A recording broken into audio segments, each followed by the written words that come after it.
कश्मीर में इंडी गठबंधन की एक कड़ी टूट गई है क्योंकि नेशनल कॉन्फ्रेंस ने पीडीपी को अंगूठा दिखाया है। उमर अब्दुल्ला ने यह साफ कर दिया है कि कांग्रेस जम्मू की 2 सीटों पर और एनसी कश्मीर की 3 सीटों पर चुनाव लड़ेगी। पीडीपी के लिए गठबंधन में कोई गुंजाइश नहीं है और पीडीपी ने जो किया है उससे एनसी उसके लिए कोई सीट छोड़ेगी भी नहीं।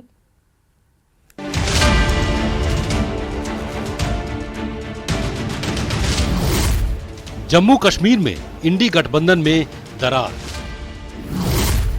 एनसी के फैसले से पीएचईडी हुआ तार-तार। पीडीपी को एक भी सीट देने को नहीं तैयार।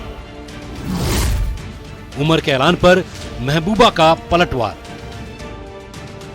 कह ही दिया जो आप कहना चाहते थे कि पीडीपी आउट। ना, पीडीपी को हमने आउट नहीं किया, हालात ने पीडीपी को जो है इस इलेक्शन से आउट रखा।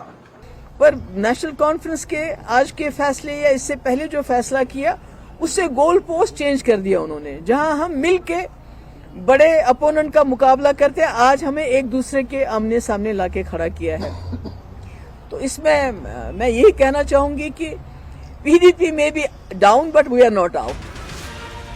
महबूबा मुफ्ती चाहे जो कहें, मगर अब ये साफ हो चुका है कि लोकसभा सीटों के मुकाबले में पीडीपी इंडी गठबंधन की प्लेइंग टीम से बाहर हो चुकी है।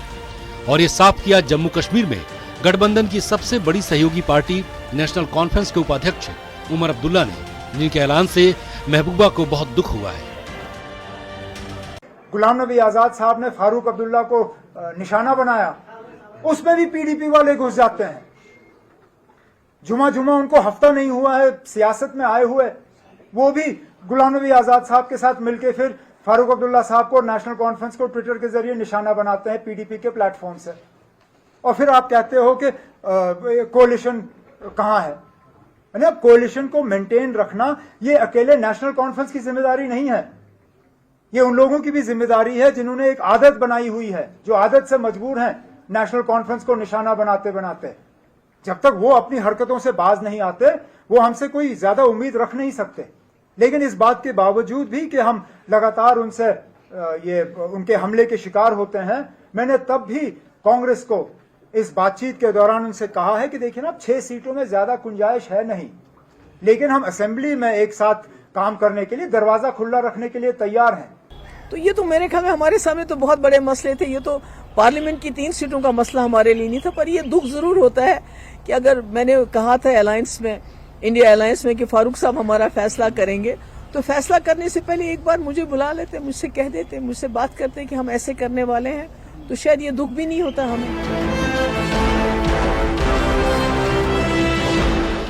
उमर ने साफ किया कि गठबंधन के तहत नेशनल कॉन्फ्रेंस अनंतनाग, श्रीनगर और बारामूला सीट पर अपने उम्मीदवार उतारेगी, जहां 2019 में उसे जीत मिली थी। वहीं कांग्रेस जम्मू और उधमपुर सीट से लड़ेगी। लद्दाख सीट को लेकर उम्मीदवार पर विचार हो रहा है, लेकिन पीडीपी को लेकर हम कोई विचार करने वाले नहीं, जिस पर महबूबा ने कहा कि हम आगे का फैसला कांग्रेस से विचार विमर्श करने के बाद सुनाएंगे। मैंने यहां तक कि जब कांग्रेस से हमारी बातचीत हुई, मैंने ये भी कहा उनसे कि क्योंकि वो दूसरे नंबर पे आए थे, सीट हमारी थी, लेकिन अगर कांग्रेस बहुत ज्यादा इंटरेस्टेड थी अनंतनाग की सीट के लिए, अगर उस पर मिसेस सोनिया गांधी या राहुल गांधी या प्रियंका गांधी उस सीट पर लड़ने के लिए तैयार होते, हम वो सीट उनके लिए छोड़ देते, हमें कोई एतराज नहीं होता। लेकिन क्योंकि हमारी जीती हुई सीट है, हम और किसी के लिए वो जीती हुई सीट छोड़ने के लिए तैयार नहीं थे, जो कि मुझे लगता है हमारा हक है।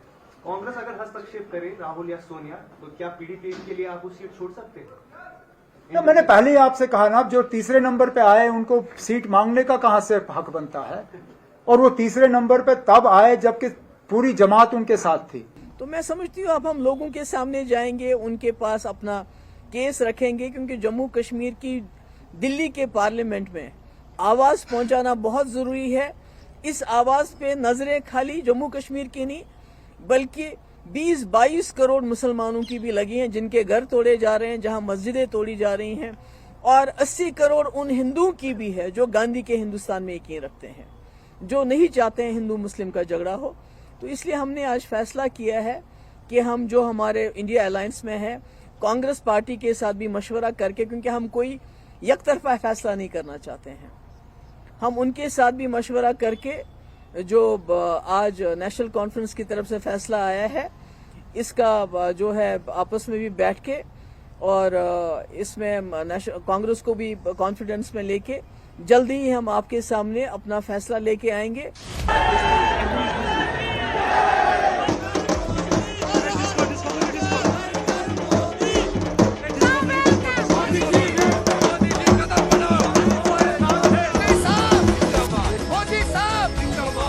घाटी में गठबंधन की इस अंजाम की उम्मीद तो बहुत पहले से जताई जा रही थी, जिसकी एकता पीएम मोदी की श्रीनगर की रैली के दूसरे दिन ही खत्म हो गई। ये मोदी जी के कदमों की आहट है।